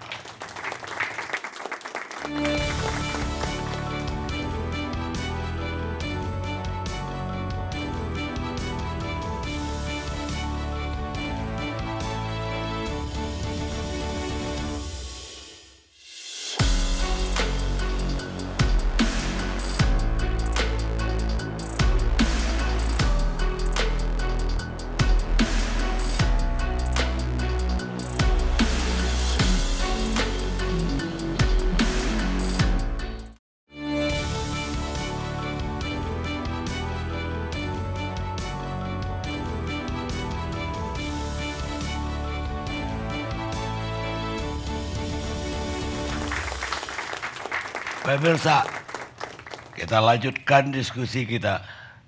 Sekarang pendukung timnas Anies Muhaimin, Andi Sinulinga. Ya Bang Karni, terima kasih. Saya mengomentari terkait dua hal ya yang disampaikan sebelumnya oleh Bung Fahri terkait kontestan yang tidak mempersoalkan dari awal gitu. Persoalan itu, saya kira kalau kita lihat semua rekam jejaknya itu hiruk pikuk persoalannya itu besar sekali. Bahkan kalau kita lihat ada keputusan DKPP 3 atau 4 hari sebelum pemilihan memutuskan bahwa KPU melanggar etik terkait pencalonan Gibran, itu karena ada tuntutan di situ. Jadi sehingga kalau mengatakan bahwa kalau kenapa tidak dipersoalkan dari awal, itu pertama tidak benar, dan kemudian asumsi yang mengatakan bahwa kalau diduga bahwa katakanlah 01 atau 03 atau kita lah 01 menang, kemudian itu dianggap tidak ada masalah. Tidak, kalaupun menang itu tetap itu permasalahan itu. Jadi nggak bisa dibatalkan hal-hal yang begitu. Nah yang kedua terkait soal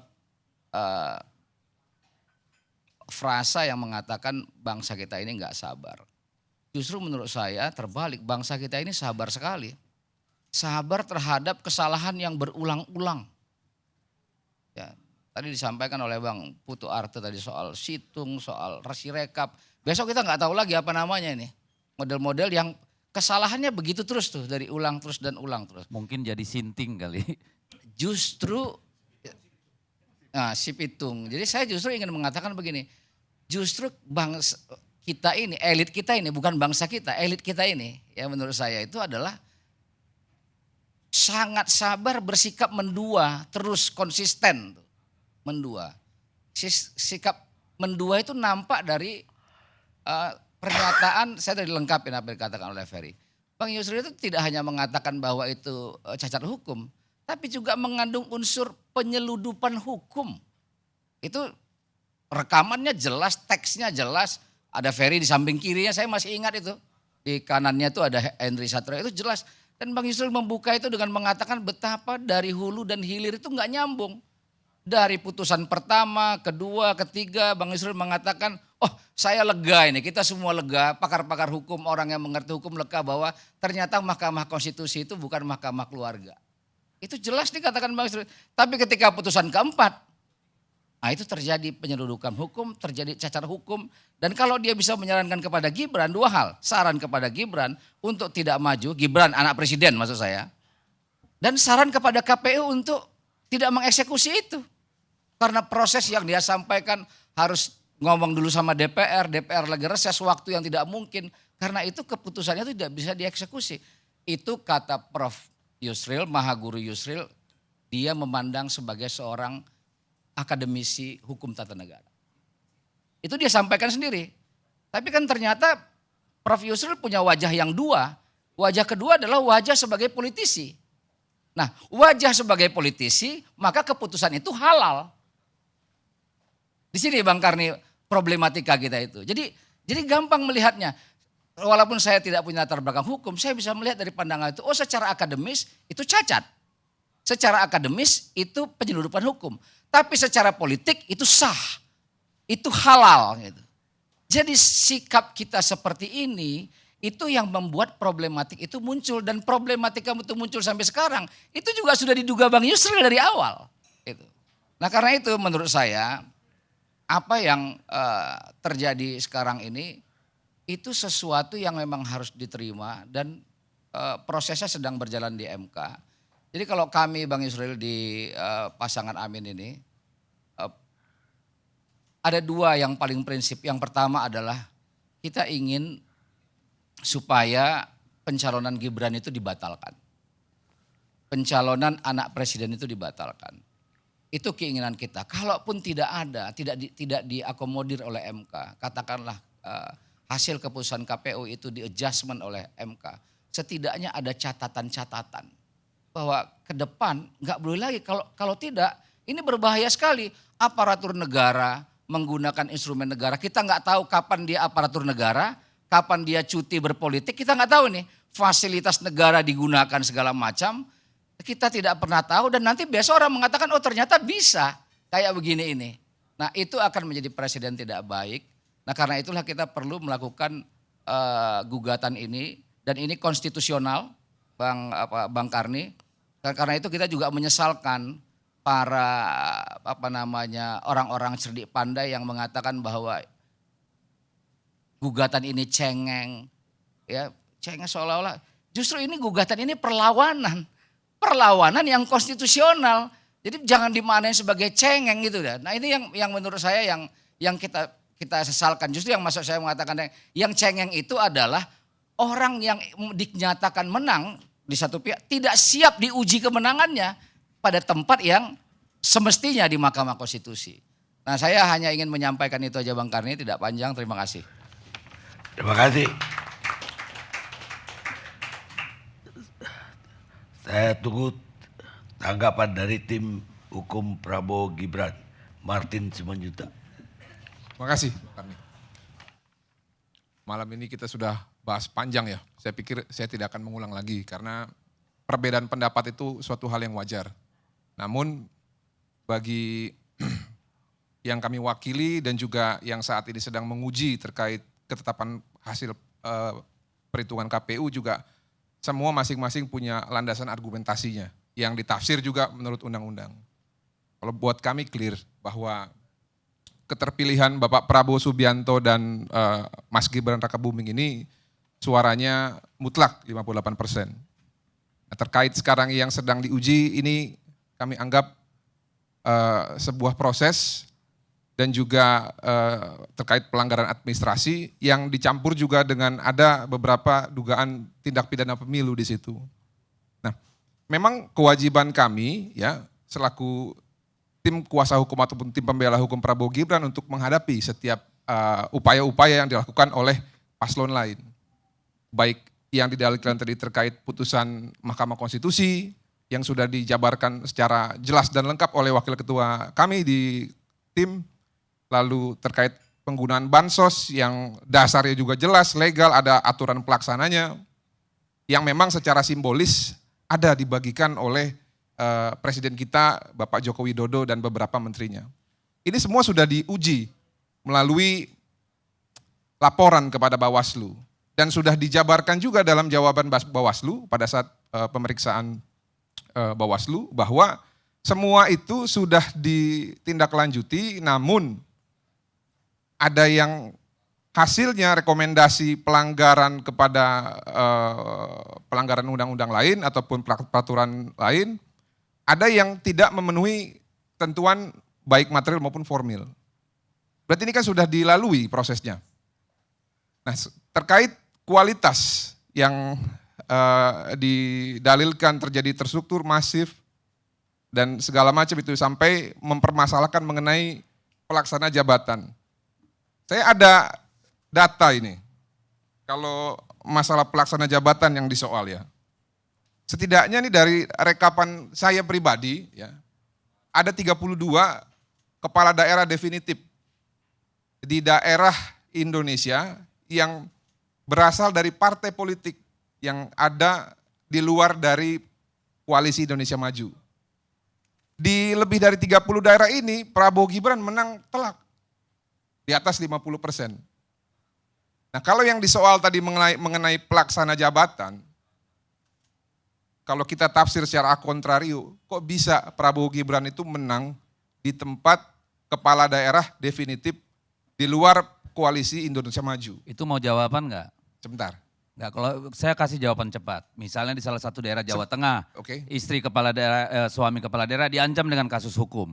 Jadi itu justru menjelaskan bahwa walaupun ada petahana yang lain, belum tentu mampu berbuat apa-apa. Kalau itu saya bisa jawab juga dengan cepat. Seperti contoh nih, Pak Oli Dodo Kambe di Sulawesi Utara, gubernur. Apakah ada kasus hukum atau tidak? Lalu wali kota Surabaya, apakah ada kasus hukum atau tidak? Ini kan kita berbicara data by data. Yang dipersoalkan adalah PJ. Saya jawab dengan data kepala daerah definitif yang lebih dari 30. Ini sedang dalam proses, mungkin akan lebih bertambah nantinya. Tapi 30 itu kan angkanya kecil sekali. Dibandingkan 38 gubernur dan 540-an. 170 totalnya PJ. Ini kecil sekali datanya. Ini ongoing. Enggak, tapi setidaknya saya mau membantah ya secara a contrario bahwa apabila yang dipersoalkan adalah pelaksana jabatan, tapi ternyata di daerah-daerah yang definitif dikuasai oleh PD Perjuangan, Nasdem, PKB, dan PKS. Prabowo Gibran menang juga. Nah, apakah ini bisa kita maknai bahwa memang ya Ya ini terlepas dari tafsir ya. Ada yang bilang curang.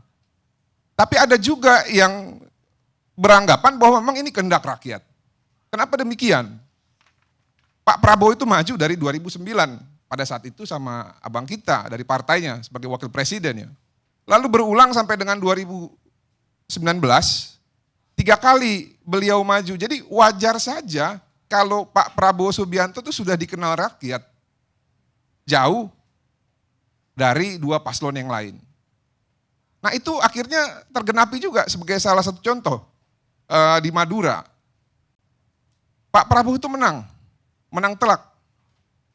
Nah namun kalau kita lihat dari paslon yang lain 03, ternyata suara capres dan cawapresnya jauh 3 kali lipat di bawah perolehan suara partai pengusung. Seperti contoh, kalau saya hitung nih ya, Pak Said Abdullah, suaranya dan partai itu 650 ribu. Ditambah dengan suara P3, Bapak Ahmad Baidowi 350 ribu, itu total 900 ribu. Bagaimana sekarang pertanyaannya adalah, kok bisa suara Ganjar Mahfud itu cuma 250 ribu? Dan suara Pak Prabowo itu 1.200.000 sekian, sehingga menguasai wilayah Madura. Nah ini yang saya maksud bahwa boleh kita beranggapan curang, tapi kan boleh juga dong kalau kita beranggapan dengan fenomena-fenomena yang terjadi, pemberitaan terkait adanya kerusakan etik dan moral, terkait putusan Mahkamah Konstitusi nomor 90 segala macam yang disuguhkan kepada rakyat, tapi ujung-ujungnya Prabowo Gibran tetap menang. Apakah ini bukan kehendak rakyat? Oleh karena itu, kalau saya pribadi ya, dan juga sebagai praktisi juga, ya ini sudah benar wadahnya. Ayo kita ikuti prosesnya di Mahkamah Konstitusi. Kemarin juga Mahkamah sudah sepakat untuk memanggil pemberi keterangan yaitu 4 menteri ya. Dan sekarang katanya mau ditambah lagi nanti Presiden dan Kapolri. Walaupun hari ini juga ya Hakim Mahkamah Konstitusi mengatakan terlepas dari mempertimbangkan tapi sudah disepakati bahwa agar tidak ditambah lagi memanggil cukup 4 ini. Tapi saya tidak tahu, ini kan dinamis. Karena nanti kalau saya yang menyimpulkan dianggap wah jangan-jangan dapat kode senyap nih dari mana-mana. Enggak. Karena kita kan juga acuannya tadi speedy trial tadi 14 hari. Nah, dengan diakomodirnya ataupun dengan dihadirkannya para 4 menteri ini, ya, dan jelas statement Pak Jokowi tegas dan lugas, buka seterang-terangnya, jangan ada yang ditutupi, harusnya ini bisa menjawab seluruh tuduhan ataupun permohonan yang didalilkan, dilakukan oleh Bapak Presiden dan juga jajaran menterinya. Mungkin dari saya itu, sekian, terima kasih. Saya, Bang Karni boleh izin merespon. Pertama kalau komentar Pak Presiden soal bongkar semua, Pak Presiden itu dikenal dengan apa yang dibicarakan, beda ya dengan yang terjadi. Misalnya bahwa anaknya tidak akan mencalonkan, ternyata mencalonkan. Anaknya hanya akan mengurus bisnis, ternyata jadi politisi begitu ya. Saya agak khawatir kalau pernyataan itu dianggap sebagai kebenaran, itu satu. Yang kedua, dalam konsep kecurangan tidak bisa dilihat sesederhana itu. Mungkin dimulai dengan pertanyaan sebaliknya, apakah Pak Prabowo akan menang kalau tidak ada gelontoran gentong babi yang masif? Apakah Pak Prabowo akan menang kalau tidak terjadi penunjukan penjabat gubernur yang menyalahkan aturan sebanyak 20 orang lebih? Apakah akan menang Pak Prabowo kalau kemudian tidak terlibat penunjukan 198 penjabat bupati dan wali kota di seluruh Indonesia kalau kemudian tidak terjadi upaya-upaya penggunaan mereka. Kalau Bang Martin cukup jeli menyimak, data dan fakta dari para penjabat yang mengakui mereka berkampanye terhadap 02 itu cukup banyak. Dan ini menunjukkan bahwa mereka memang dipergunakan untuk itu. Kedua, apakah Pak Prabowo akan menang jika kemudian kepala desa tidak dilibatkan dalam berbagai upaya memenangkan 02 misalnya.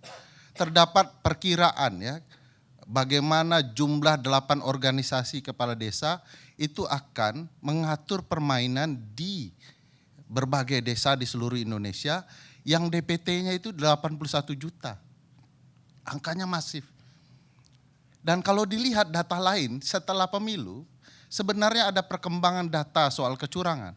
Yaitu data Litbang Kompas mengatakan terdapat 51 juta orang beralih untuk memilih 02 karena bantuan sosial gentong babi.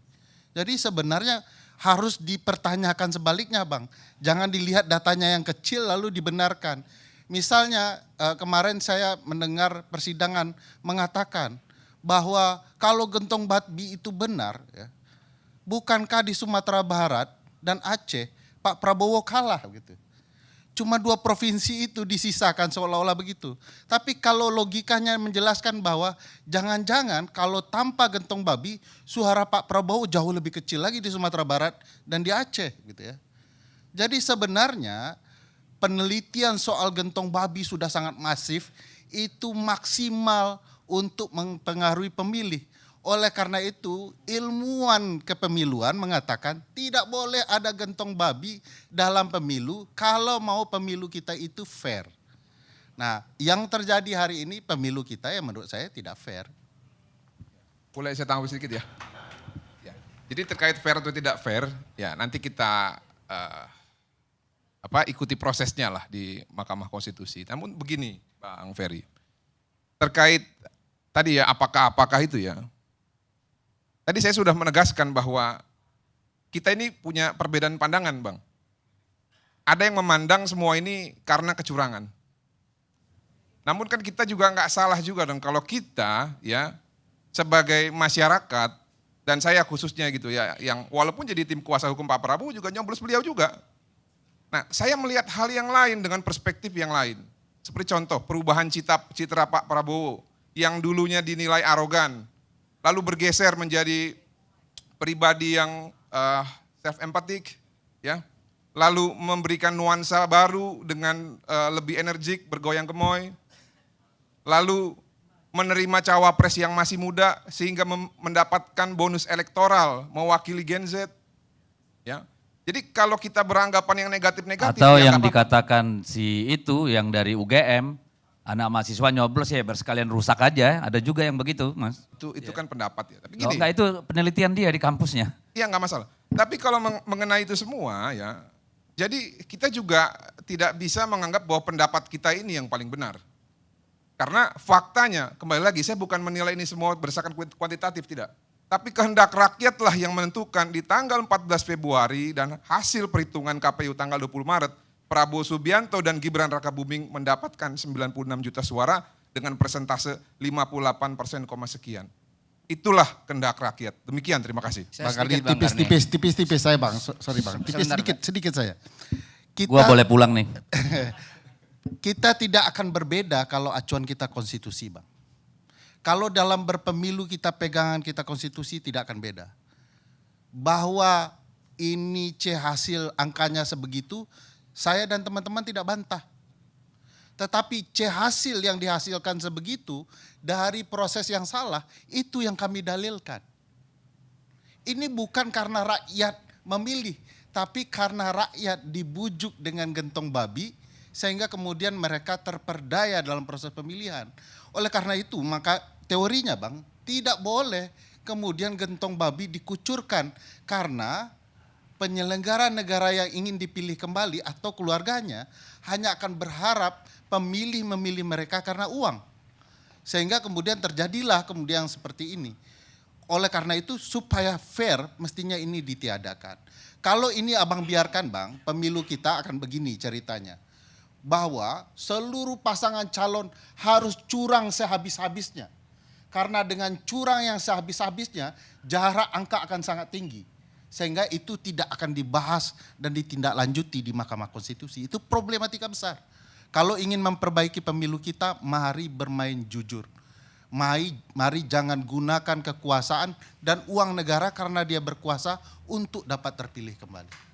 Saya balas sedikit aja ya, karena kan dalam hukum ya biar adil. Saya kapan ngomong nih kalau Jadi begini, berdebat melulu nih. Bang Arni, Saya dulu udah ngomong, nanti bisa dijawab debatannya itu. Boleh detik, Bang? 10 detik. Gimana? 10 detik. Ini gak selesai-selesai, saya dari tadi udah encok di sini nungguin. Kalau kita, kalian aja yang ngomong. Jadi begini. Gimana Bang? Perbedaan pendapat itu hal yang lumrah.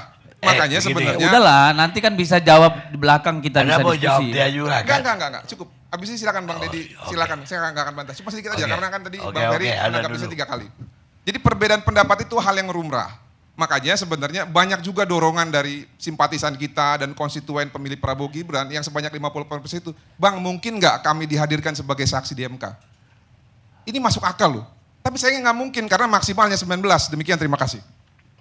Sebelum closing statement, Dedi, Bang Karni, saya ingin luruskan soal kedaulatan rakyat tadi itu, kehendak rakyat itu, karena itu penting, Bang Karni. Jadi jangan seolah-olah kalau kita lihat hasil bahwa itulah kehendak rakyat tanpa melihat prosesnya.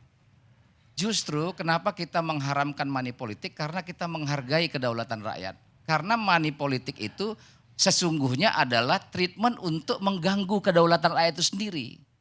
Nah, jahatnya, nah saya mengatakan jahat ini. Kalau misalnya caleg tadi itu terpilih dengan angka yang ratusan ribu, saya hampir bisa pastikan bahwa uang yang dikeluarkannya pasti jauh lebih besar daripada yang hanya dapat 100.000 suara. Yang 100.000 suara jauh lebih besar uang yang dia keluarkan daripada yang dapat 50.000 suara terpilih. Tapi mereka ini semua menggunakan uang dari sakunya. Nah, bansos ini adalah menggunakan instrumen uang negara untuk kepentingan politik anak presiden. Di sini moralitasnya menurut saya ini yang paling besar. Ini kan masih diuji, Bang. Jadi tidak bisa bukan, juga. Nah, ini nggak perlu diuji lagi menurut saya. Udah dong, gua dulu dong. Sebentar. Ini harus clear ya, Bang Karni, ini harus clear. Yang pertama. Ini kalau nggak gua pulang nih. Bener. Tadi saya sepakat dengan. Nggak selesai nih. Tadi saya sepakat dengan Bang Ferry saya tadi. masih ada urusan nih. Bahwa sekarang ini Mahkamah Konstitusi ini merupakan jalan konstitusional yang beradab. Perdebatan jalanan kita pindahkan ke gedung mahkamah untuk mengukur dan menguji sejauh mana asumsi-asumsi, postulat-postulat, prejudice yang terjadi di jalanan itu kita uji satu-satu di Mahkamah Konstitusi. Gentong babi, pengguyuran bansos, status putusan Mahkamah Konstitusi dan seterusnya kita uji satu-satu. Itu nanti kelihatannya nanti di tanggal 22 April ketika Mahkamah Konstitusi mengutukkan. Ya udah, kalau itu nanti nggak usah kita bicarakan sekarang. Seperti itu. Jadi jangan kita mengambil konklusi yang masih terlalu prematur, terlalu pagi, Bang, kalau kita bilang bahwa ini persoalan kejahatan. Begitu. Sebentar, Bang Karni, saya potong ini.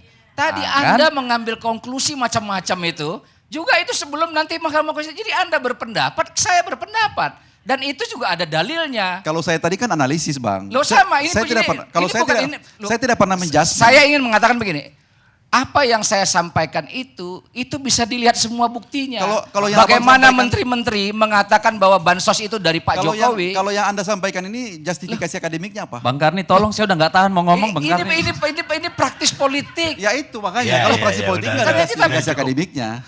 Pasti itu bukan analisis. Tadi katanya udah cukup. Pasti itu bukan analisis. Itu fakta, itu nggak perlu dianalisis, itu pemilu fakta. kita ini tidak ada fairness di sini. Fakta lebih tinggi daripada analisis itu. Saya udah paling terakhir, waktunya paling dikit. Giliran Dedi. Aduh, ampun deh. Untung saya udah jadi orang baik. Jadi saya buka dengan begini. Alinea ketiga pembukaan Undang-Undang Dasar 45 mengatakan kenapa kita merdeka atas berkat rahmat Allah yang Maha Kuasa dan dengan didorong keinginan luhur adalah supaya berkehidupan kebangsaan yang bebas. Penting banget tuh kita pikirkan. Apakah kemarin kita berkehidupan kebangsaan yang bebas? No, tidak. Banyak orang disandra dengan kasus hukum, banyak penyelenggara ditekan oleh alat penegak hukum, instrumen negara dan sebagainya. Banyak ASN pejabat, itu tidak berkehidupan kebangsaan yang bebas. Dalam konteks itu kita hargai Mahkamah Konstitusi tidak mau hanya sekedar kalkulator hasil yang diberikan oleh KPU. Yang kedua, tujuan bernegara kita mencerdaskan kehidupan bangsa. Apakah kemarin kita melakukan pemilu itu mencerdaskan kehidupan bangsa? Kemarin itu paling brengsek dalam sejarah. Money politik begitu luar biasa. Saya habis coblosan itu di tempat ini, di LC saya ungkap semua. Supaya apa? Supaya kita refleksi. Mau jadi apa bangsa ini, milih presiden pun pakai uang, pakai sembako. Apakah itu mencerdaskan kehidupan bangsa atau tidak? Nah sekarang kita mau bicara, apa yang bikin rusak ini semua? Hilangnya moralitas, hilangnya etika, hilangnya nilai-nilai dari seluruh komponen bangsa ini. 3 hal itu hilang, dianggap gak penting. Jadi kalau tadi Bang Ferry mengeluh, kemana ini pakar tata negara, atau kenapa mereka bisa bolak-balik segala macam, hilangnya moralitas. Hilangnya etika, hilangnya nilai-nilai. Padahal seharusnya moralitas, etika, nilai-nilai ibarat rumah, itulah atapnya. Dia seperti rumah itu, dia menjadi atap. Tanpa atap itu tidak ada ruangan di dalam yang membuat orang nyaman. Apa itu fundamennya? Konstitusi. Apa yang menopang? Cabang-cabang kekuasaan, kelompok masyarakat sipil, media, dan sebagainya. Supaya apa? Supaya orang di dalam rumah itu ada kamar tidur, artinya mereka bisa nyaman. Kan begitu? Bisa bebas. Supaya mereka punya ruang makan, bisa mencari makan dengan ekonomi yang baik. Ada ruang tamu di mana interaksi dengan orang luar, ada pintu yang menjaga mereka nyaman di dalam. Kemarin itu roboh semua. Dan siapa pemicunya ini semua? Tentu kerusakan ini dimulai dari pikiran. Pikiran siapa? Kalau saya pribadi mengatakan pikiran Presiden Jokowi. Bagaimana membuktikannya? Mari saya dapat informasi. 1 hari setelah putusan MK tahun 2019, Presiden Jokowi bertemu dengan pakar hukum. Dia tanya dengan alasan keberlanjutan, menjaga proyek-proyek segala macam, bagaimana dengan amandemen dan 3 periode. 1 hari setelah putusan MK 2019 sudah muncul itu pikiran 3 periode. Jadi ini dimulai dari pikiran, lalu diikuti oleh tindakan. Itulah yang menyebabkan kehancuran pada hari ini. Hilangnya moralitas, etika, dan nilai-nilai. Kalau kita mau lihat, jelas bahwa itu dimulai oleh Pak Jokowi. Muncul pada sebelum bulan Desember, lalu ditanggapi oleh Pak Jokowi pada bulan Desember tanggal 19. Ya, kalau saya sebentar saya cari ini datanya. Tadi sudah ada kok malah hilang lagi. Ini 19 Desember Pak Jokowi mengatakan bahwa orang yang mengusulkan 3 periode itu menampar mukanya. Oke? Sudah muncul itu, dimunculkan oleh beberapa orang isu 3 periode. Lalu kabar itu menghilang karena kita masuk pandemi, muncul lagi tahun 2021. Keinginan 3 periode, keinginan terus berkuasa itu. Ya, ini bisa dilihat pada tayangan YouTube Sekretariat Presiden tanggal 15 Maret 2021. Lalu muncul lagi pada tahun 2022. Dimulai oleh Caimin pada waktu itu. Ya, dibantah lagi tanggal 4 Maret. Lalu pada tanggal berapa ini? Pada tahun yang sama, ya bulan itu juga Pak Jokowi mengatakan usulan 3 periode itu sebagai bagian dari demokrasi.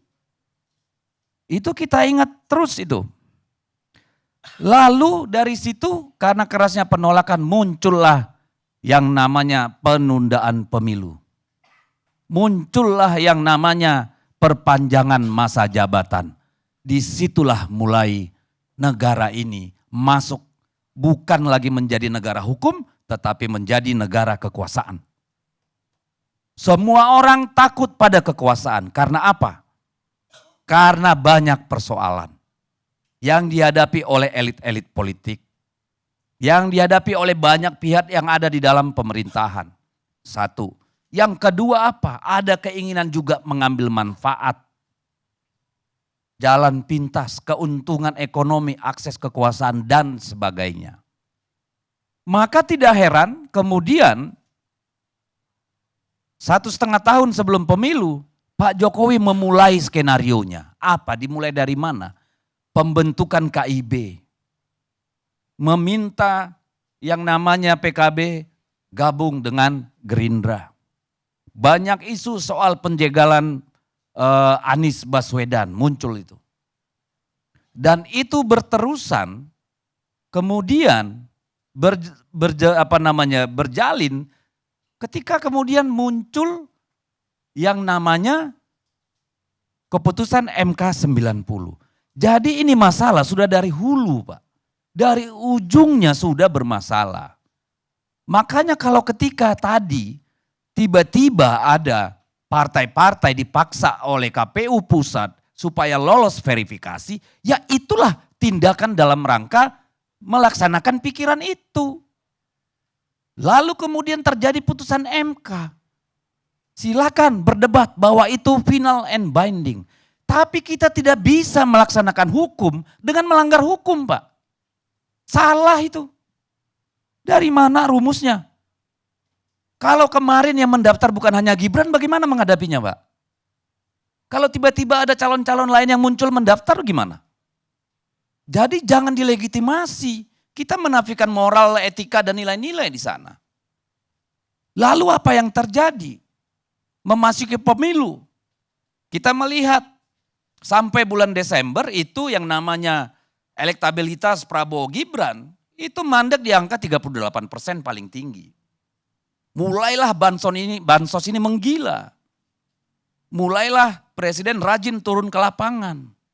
Mulailah ASN, PJ, kepala daerah mulai melakukan mobilisasi. Mulailah kepala desa dilibatkan. Mulailah instrumen-instrumen kekuasaan bekerja. Lalu pada bulan Januari itu baru 43, paling tinggi 46%. Menjelang Februari mungkin sekitar 50, tapi belum melewati 51%. Disinilah kemudian terjadi eskalasi kerusakan. Karena apa? Karena kalaupun menang dengan 51%, 52%, kalau dia tidak sesuai dengan aturan putaran pertama itu menang di 50% plus 1 daerah dan di 20% kabupaten kota, nggak lolos itu. Itu yang membuat masifnya. Sekarang kemudian pertanyaan, kenapa bisa memenangkan sebegitu masif? Kalau mengikuti teori politik, teori pemilu, kejadian-kejadian empirik di belahan dunia manapun, hal seperti ini tidak pernah terjadi, Pak. Baru di sini. Ya, belum, silakan tunjukkan di mana itu ada. Itu terjadi. Kan kemudian ditanyakan, oh toh di tempat-tempat di mana PDI Perjuangan menjadi kepala daerah tetap menang itu. Ya iya Pak. Apakah Anda ada di lapangan? Saya yakin tidak. Apakah Anda ada di pusaran yang terjadi di lapangan itu? Saya yakin tidak. Gak mungkin. Jadi saya kasih contoh aja. Caleg-caleg kita pun banyak diancam. Lu kalau nggak mau diganggu, presiden ke sana. Jangan kampanyekan. Kepala daerah juga begitu. Makanya suara PDI Perjuangan ya itu turun cuma berapa? 18 kursi. Itu pun adalah mereka-mereka yang tidak tahu bahwa guyuran yang namanya money politik itu luar biasa gilanya. Mereka tidak siap. Ya, kalau memang Ganjar dan PDI Perjuangan tidak disukai, ini hampir semua daerah dan provinsi suara kita meningkat, Pak. Bahkan di provinsi-provinsi yang kita kalah telak, bahkan di provinsi yang kita nggak punya kursi. Di Aceh kita dapat kursi, di Sumatera Barat kita dapat kursi. Jadi tidak inline antara pemilu legislatif dan pemilu presiden. Lalu apakah semua pemilih Pak Prabowo Gibran adalah hasil kecurangan? Ya tidak. Nggak mungkin. Banyak yang memilih Pak Prabowo dan Gibran karena memang suka ke sana dengan berbagai alasan. Tetapi apakah untuk mencapai 58% suara itu dan menang di seluruh provinsi kecuali 2 provinsi, tidak mungkin tidak ada kekuatan yang luar biasa, Pak. Omong kosong itu. Oke, itu dari sisi itu. Jadi kalau soal MK, kita hanya berharap bahwa hakim-hakim Mahkamah Konstitusi melihat bahwa negara ini ada di persimpangan antara negara hukum dengan negara kekuasaan. Kalau dulu mafia-mafia bisa dikendalikan penguasa, sekarang mungkin penguasanya adalah mafia. Mau kepada siapa lagi kita berharap? Karena pada akhirnya yang bisa memenangkan kontestasi, yang menguasai anggaran negara, yang mempunyai jejaring menggerakkan kekuasaan, yang bisa memobilisasi konglomerat. Di luar itu tidak bisa, Pak. Apakah itu yang mau kita wariskan sama negara, sama anak cucu kita? Karena kemarin 3 pasang calon itu tidak berada pada level playing field yang sama. Karena faktor kekuasaan, itulah. Kemudian kita ribut soal bansos. Bansos itu ekonometrinya sudah diceritakan di Mahkamah Konstitusi, ada pengaruhnya. Semua studi-studi ilmu politik, ilmu pemilu juga mengatakan itu ada pengaruhnya. Mengapa tidak? Orang-orang kita di Bali ya sudah, yang penting saya dapat sembako. Kalau partai saya tetap PDI Perjuangan. Karena nanti kalau nggak pilih, kalau pilih di luar 02, nanti sembakonya dihentikan. Dan itu menteri-menteri. Teori ekonomi itu masih diuji. Ya terserah lah, itu kan disampaikan soal Anda terima atau enggak atau diuji, soal lain. Kan Tapi saya ingin sampaikan realitanya, Pak. Tapi Saya bentar Mas. Tapi teori gentong babi terbukti Oh di iya, banyak negara. terserah. Tapi saya mau kasihkan begini. Selama 2 tahun terakhir, jumlah orang Indonesia yang punya simpanan di bank 100 juta ke bawah itu menyusut 80%, Pak. Orang yang punya simpanan 100 miliar ke atas itu bertambah terus. Artinya apa? Masyarakat ini dalam kondisi kesulitan, Pak. Setiap kenaikan harga barang-barang pokok itu langsung berpengaruh terhadap ekonomi keluarga. Jadi kalau ketika kemudian ada bansos diberikan, ya pasti berpengaruh dong. Makanya money politik gila-gilaan karena di bawah memang tidak ada uang. Ini kerusakan yang luar biasa, Pak. Dan kalau kita runut, apakah pernah ditetapkan yang namanya El Nino itu sebagai bencana nasional? Kan enggak. Coba kita lihat lagi, apakah penyaluran kemarin dengan data-data yang benar? Atau tidak? Ini kan perlu kita persoalkan. Lalu kita cek lagi. Setahu saya, penyampaian bansos itu anggarannya hanya one way trip. Jadi kalau orang yang tidak ditemukan, itu barang tidak dibawa pulang. Dibagi ke siapa aja. Yang ngatur bansos ini banyak. Undang-undang, kepres, perpres. Ini ada 8 apa 9 aturan yang rigid gitu loh. Tetapi kemarin coba lihat. Tiba-tiba PJ Gubernur Jakarta membagi bansos dengan baju warna pasangan calon tertentu. Ini kan gila. ASN berjoget-joget di satu lapangan seluruhnya dengan gimmick, jingle paslon tertentu. Gimana dong? Ada di Jawa Barat, katakanlah di Bogor. Bang, itu ada 2 versi, Bang. Bentar dulu. Ada di Bogor, Jingle tadi ada Anda 2 mengatakan versi. Anda sudah terakhir. Terakhir dong, komitmen dong. Ini bahaya, nak muda pun udah gak pegang omongan. Jingle ada Anda 2 pegang versi. omongan Anda. Ya, udah gak mau ngomong lagi. Saya udah capek nungguin. Ya, ini ketua KPU-nya masuk rumah sakit. Diancam. Ada operasi politik buat mereka-mereka yang kritis itu kemudian untuk kemudian tidak mendapatkan kursi DPR. Ini yang mau kita wariskan. Gimana kita ini? Jadi apakah pernah dalam sejarah guru-guru besar, kaum terdidik turun bersuara atas rusaknya moralitas, etika dan nilai-nilai bangsa ini? Belum pernah, Pak. Bagaimana sikap kita di sini? Kita nggak peduli lah itu. Yang namanya, oke yang menang Pak Gibran dan Pak Prabowo, silakan. Tapi kita tidak mau masalah ini terulang lagi di masa depan. Janganlah. Ini kan pembelajaran penting buat kita. Pelaksana pemilu, KPU, berkali-kali dapat sanksi peringatan dan terakhir nggak dipecat-pecat juga kan. Bagaimana kita ini? Bawaslu, kita tahu mereka cuma melihat. Ya kalau sudah yang bermain adalah yang punya kekuasaan, mereka mundur. Di Pulau Jawa itu membagikan uang, dipelototin diam saja. Sepanjang di situ calon tertentu yang akan mendapat suara, pileknya silakan. Banyak faktanya. Jadi sudahlah kita bersilat lidah. Kalau saya juga tidak terpikir untuk bicara ini itu. Tapi saya juga mau bilang, asas itu penting dibahas oleh MK. Jadi tidak cukup hanya normatifnya saja. Asas ini benar nggak jalan.